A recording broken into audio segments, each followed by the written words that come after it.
Et bonjour à tous les amis, on se retrouve pour une nouvelle vidéo, j'espère que vous allez bien, on se retrouve donc pour une nouvelle édition du JT de la crypto, notre rendez-vous hebdomadaire au programme. Beaucoup de choses à dire, une première partie analyse technique évidemment, puisqu'on a un Bitcoin qui est de retour au-dessus des 40 000, même 42 000 dollars, donc un marché qui est totalement dans le vert comme vous le voyez, et puis une deuxième partie, un petit peu plus actualité, voilà, avec des choses très intéressantes à dire aujourd'hui, comme d'habitude. Comme d'habitude, juste avant de commencer, n'hésitez pas à vous abonner si ce n'est pas déjà fait, à lâcher un petit like en fin de vidéo si elle vous aura plu, et on va pouvoir commencer tout de suite. Déjà, ce qu'il faut dire et ce qu'il faut regarder, c'est ce beau tableau vert. En effet, on a un marché des crypto-monnaies qui repart à la hausse depuis hier soir avec un Bitcoin qui est repassé au-dessus des 40 000 dollars, qui est même repassé au-dessus des 42 000 dollars et qui entraîne l'intégralité du marché avec lui. Donc globalement, on est sur du plus 10, plus 15, plus 20% sur l'intégralité du marché avec des cryptos qui performent très bien, notamment Luna, comme vous le voyez juste ici, qui fait quasiment du plus 30% sur la journée. Et évidemment, tout ça est impacté par le beau rebond du Bitcoin. En effet, ce dernier était en train de travailler depuis quelques jours sur le bas de son range ici en daily, comme vous le voyez juste ici. Et il a très bien rebondi hier soir avec une belle clôture daily. Et ce qui s'est passé aujourd'hui a confirmé tout simplement ce rebond puisqu'on a réussi à passer la résistance des 40 000 dollars, qui était un niveau vraiment très important au milieu de ce range. Donc, on a réussi à repasser au-dessus des 40 000 dollars, repasser au-dessus des 42 000 dollars. Et là, on s'attaque tout simplement à ce niveau clé qui est tout simplement le plat du nuage ici au niveau des 42 500 dollars qui va être un niveau vraiment très important. Donc là, deux options. Soit on va être directement rejeté ici par le nuage et donc on va probablement rebondir sur le support des 40 000 avant d'aller chercher le haut du range, ou bien on va directement réussir à casser ici le plat du nuage et donc à venir travailler le haut du range daily assez rapidement. Donc on va voir en fonction de la clôture daily de ce soir comment ça va se passer pour Bitcoin, mais en tout cas très intéressant. Dans tous les cas, même si on est rejeté, on pourra revenir rebondir, comme je vous le disais juste avant, ici sur le support des 40 000 dollars. Bien évidemment, il faudra faire attention à ce que ce support tienne, pas comme les fois précédentes. Dans le cas contraire, on reviendrait de nouveau chercher le bas du range, mais je suis plutôt confiant pour aller chercher le haut du range daily d'ici la fin de semaine.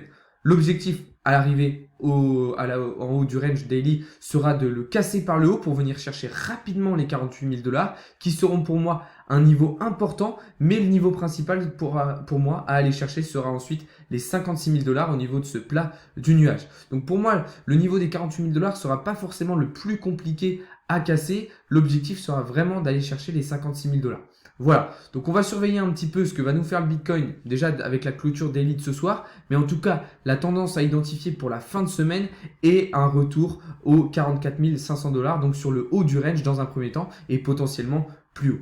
Maintenant, attention, je calme un petit peu les ardeurs de tout le monde, on ne va pas rentrer dans trop d'euphorie, dans trop d'emballement. Si on était amené à être rejeté ici et que le support des 40 000 dollars ne tiendrait pas, alors on reviendrait travailler de nouveau sur le bas du range. C'est un scénario qui est aussi possible, donc il faut garder à l'esprit qu'il faut prendre en compte. Évidemment, vous le savez, le marché est là pour nous piéger, on a des retournements de situation un petit peu dans tous les sens. On le voit, on a quand même une volatilité assez importante depuis plusieurs semaines sur le cours du Bitcoin, donc on reste évidemment prudent, même si là on commence à avoir des signaux haussiers plutôt intéressants pour cette fin de semaine. Évidemment, je parle à court terme. Une fois qu'on aura cassé le range daily, alors là on aura vraiment un très beau signal haussier, un petit peu plus à moyen long terme pour Bitcoin. Évidemment, avec ce rebond, Bitcoin, comme je vous l'ai dit, entraîne le reste du marché dans sa hausse, et notamment Ethereum qui est en train actuellement de tenter la cassure de son pattern d'élargissement symétrique de creux descendant. Donc là aussi, on va surveiller la clôture daily de ce soir. Si on arrive à clôturer au-dessus de la trendline, ça nous donnera un bon signal haussier pour venir chercher ici la résistance des 4 000 dollars. Dans le cas contraire, on reviendrait rebondir dans un premier temps sur les 2 500 dollars. Voilà, globalement le marché suit donc Bitcoin et performe très bien. On peut prendre l'exemple de Luna qui est en train de réintégrer son canal ascendant ici daily, ce qui lui permettrait de venir chercher assez rapidement les 125 dollars selon moi. Voilà. Je ne vais pas rentrer dans trop d'analyse technique, j'y reviendrai dans une vidéo plus complète demain. Donc voilà un petit peu pour la première partie de cette vidéo et on va passer tout de suite à la deuxième, donc avec des actualités très intéressantes. Mais gardez bien à l'esprit ce que je vous ai montré dans cette première partie. La première actualité du jour, c'est tout simplement un don exceptionnel qui a été fait à l'Ukraine à hauteur de 1 million de dollars. En effet, c'est un Bored Ape Yacht Club qui a été offert à l'Ukraine. Je vous en parlais justement hier soir dans la vidéo YouTube en vous expliquant que voilà, les crypto-monnaies, les NFT pouvaient avoir un rôle vraiment considérable au sein d'un conflit et notamment au sein du conflit actuel entre la Russie, l'Ukraine et les pays de l'OTAN. Et on le voit très bien avec cette actualité puisque là, un NFT a utilisé a été utilisé comme don tout simplement à l'Ukraine pour les soutenir dans ce conflit. Donc très intéressant de voir ce geste vraiment très sympa, on pourrait dire, de la part de la communauté crypto NFT qui met à disposition vraiment une somme d'argent considérable à l'Ukraine. Maintenant, le problème va se situer dans la vente de ce NFT, puisqu'en ce moment, on le sait, c'est pas forcément facile de vendre ces NFT, mais en tout cas, le don est d'une importance capitale et va probablement permettre à l'Ukraine de faire des choses assez intéressantes avec. De toute façon, ça, je vous l'explique encore une fois dans la vidéo d'hier soir en vous montrant un petit peu comment l'Ukraine utilise les dons qui ont été faits en sa faveur en crypto-monnaie, en NFT, etc., etc. Voilà pour cette première actualité. On va passer tout de suite à la deuxième avec une déclaration de JP Morgan absolument folle. Donc je rappelle, JP Morgan, c'est l'une des plus grosses banques au monde. C'est la principale banque aux États-Unis et ils ont fait des annonces exceptionnelles. La première, c'est tout simplement que le Bitcoin atteindra les 150 000 $ d'ici quelques mois ou quelques années. Ça, on le savait déjà un petit peu, mais ça fait du bien d'entendre une institution comme JP Morgan affirmer cette chose. L'autre chose très importante qu'ils ont souligné, c'est que les NFT devraient dominer la classe d'actifs numériques dans les mois et les années à venir. Ça veut dire que clairement, les NFT vont prendre une importance, une ampleur capitale dans les différents actifs numériques. Donc là, on parle de vraiment une classification d'actifs assez énorme et ils devraient donc dominer cette classification dans les mois et les années à venir. Donc ça veut dire que voilà, on est early niveau NFT. Si vous possédez des collections NFT déjà intéressantes, déjà solides, alors gardez-les, holdez-les, puisqu'à l'avenir, ça aura probablement une valeur bien plus importante. L'autre chose, c'est que selon eux, le métaverse devrait être une opportunité de marché à plusieurs milliards de dollars. Donc ça va représenter clairement une économie en elle-même. Je pense effectivement que le métaverse va devenir une économie potentiellement parallèle à l'économie réelle qu'on connaît déjà aujourd'hui. Donc ça va représenter des sommes absolument folles. Et enfin, le dernier point qu'ils ont souligné, c'est le stacking qui pourrait représenter plus de 40 milliards de dollars d'ici 2025. Le stacking qui pourrait donc remplacer un petit peu l'épargne classique telle qu'on la connaît aujourd'hui et représenter une capitalisation vraiment énorme. Donc voilà, comme c'est écrit ici dans le post de Yassine Cherifi sur LinkedIn, c'est pas une liste de courses totalement utopique, c'est vraiment une déclaration de JP Morgan, je le rappelle, une des plus grosses banques mondiales, donc c'est significatif. Ça ne veut pas rien dire du tout, donc c'est du solide. Donc voilà, on va garder ça à l'esprit et puis on va espérer très très fort que toutes ces choses se réalisent dans les mois et les années à venir.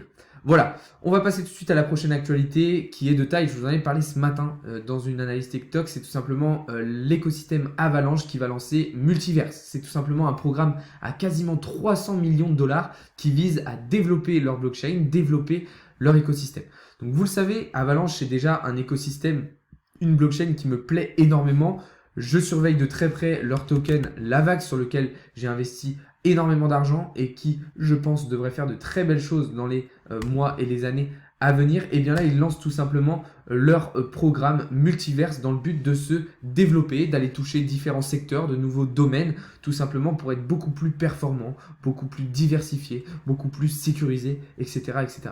Donc clairement, je pense que dans les mois et les années à venir, Avalanche devrait être une blockchain, un écosystème qui devrait dominer le marché des crypto-monnaies. Voilà, il y a encore quelques mois, je vous aurais peut-être, si on comparait le Sol et l'Avax, dit que le Sol avait plus de potentiel. Aujourd'hui, je suis plus du tout convaincu de cette chose et je pense que l'Avax peut nous faire de très très belles choses en 2022. Je rappelle qu'on a un ATH en direction des 150 $ à aller chercher, ce qui permettrait de faire quasiment un x2 étant donné le prix actuel.